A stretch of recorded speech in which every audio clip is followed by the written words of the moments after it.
विवाहितेचा छळ करून तसेच मारहाण करून डोक्यावर पिस्तूल ठेवून मारहाण केल्याप्रकरणी पेण येथील उद्योजक सुरेश पाटील, अमर पाटील व त्यांच्या कुटुंबातील सदस्यांविरोधात पेण पोलीस ठाण्यामध्ये यापूर्वी गुन्हा दाखल करण्यात आलाय। या प्रकरणी सुरेश पाटील यांच्या सुनबाई प्रज्ञा अमर पाटील यांनी आपला पैशासाठी छळ होत असून वारंवार मारहाण होत असल्याबाबत पेण पोलिसात आता पुन्हा नव्याने तक्रार दाखल केली। सदर प्रकाराबाबत प्रज्ञा पाटील यांनी शनिवारी पत्रकार परिषद घेऊन आपल्यावर झालेल्या अन्यायाचे कथन पत्रकारांसमोर करून पोलिसांचे सहकार्य मिळत नसल्याचा आरोप देखील केलाय। अमर पाटील आणि याच्यापूर्वी मी दिव्याला राहणारी आहे। माझं लग्न हे पेणमध्ये झालं। माझे सासू सासरे आणि माझा दीर, माझी नणंद आणि तिचा हस्बंड हे मला कंटिन्यू त्रास देतात। त्रास दिल्यानंतर माझ्याकडनं पैशांची मागणी, माझ्याकडनं दागिन्यांची मागणी आणि हे सगळं त्यांना देऊनही ते माझ्याकडनं अजून पैशांची मागणी करतात, नाहीतर मला हाकलून टाकणार हे सगळं बोलतात आणि मला येऊन घरी मारहाणही करतात। इवन त्यांचा व्याजाचा धंदा आहे हे मी जेव्हा त्यांना बोलली का आता मी व्याजासाठी पैसे तुमचे देऊ शकत नाही, तर तरी मला येऊन पुन्हा मागणी करतात आणि मला हाकलण्याचा प्रयत्न करतात जिथे मी राहते। आता मी त्यांच्यावरती केस गुन्हा दाखल करते।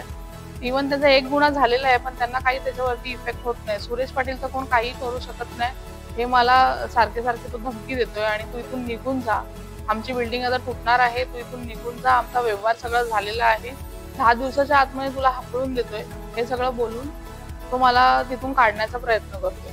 पण मी तिथून निघत नसल्यामुळे तो येऊन मला सारखी मारहाण करतोय आणि मी त्याच्यावरती कंप्लेंट नोंद करते, पण माझी ही कंप्लेंट नोंद होत नाहीये पोलीस स्टेशन। इव्हन मी एसपीकडे जाऊन आलेली आहे, पालकमंत्रीकडे जाऊन आलेली आहे, तरी माझी काय कंप्लेंट नोंद होत नाहीये। हो, त्यांच्याकडे एक रिव्हॉल्वर आहे, ती लायसनवाली रिव्हॉल्वर आहे, तर ते वारंवार मला त्या गोष्टीची धमकी देत असतात आणि 2-3 वेळा तर त्यांनी लावलेली आहे का तू इथून निघून जा, नाहीतर मग तुला मी गोळी घालून मारून टाकेन। तर याच भीतीने मी एवढ्या महिने पण त्यांच्यावर कंप्लेंट केली नव्हती, कारण का मी माझ्या 2 मुलांसोबत राहते तिथे आणि मुलांसोबत राहत असल्यामुळे मुलांनाही शाळेत जाऊन पाठलाग करणं, कोणालाही त्यांच्याकडे पाठवणं आणि धमकी बिमकी देणं हे सर्व चालूच होतं। त्यामुळे मी त्यांच्यावरती काय ऍक्शन घ्यायला घाबरत होती, पण नंतर मला जास्तच त्रास व्हायला लागला तर मी ते केलं।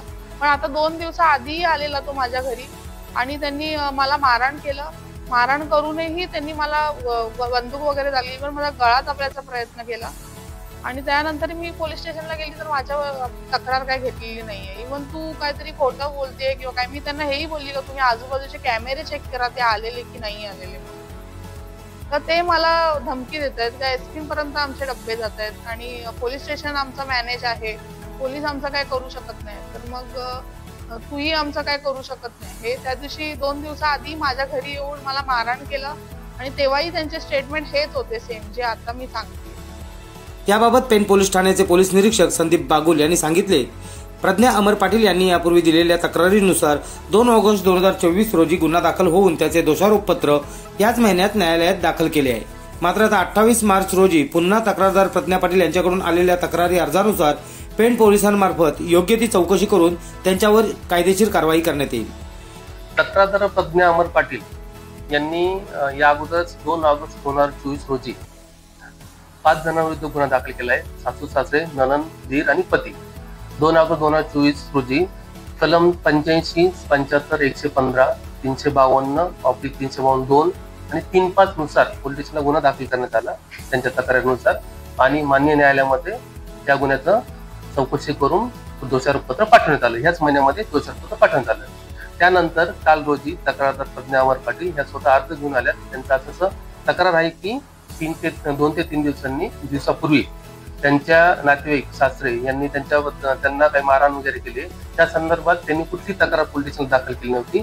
त्या संदर्भाने त्यांनी काल 28 तारखेला पोलीस स्टेशनला अर्ज आणून दाखल केलेला आहे। त्या अर्जाची चौकशी अंती योग्य ते आम्ही कायदेशीर कारवाई करणार आहोत। आरबीएन न्यूज साठी न्यूज ब्युरो पेण। जर तुम्हाला हा व्हिडिओ आवडला असेल तर चॅनलला लाईक, शेअर आणि सबस्क्राईब करायला विसरू नका।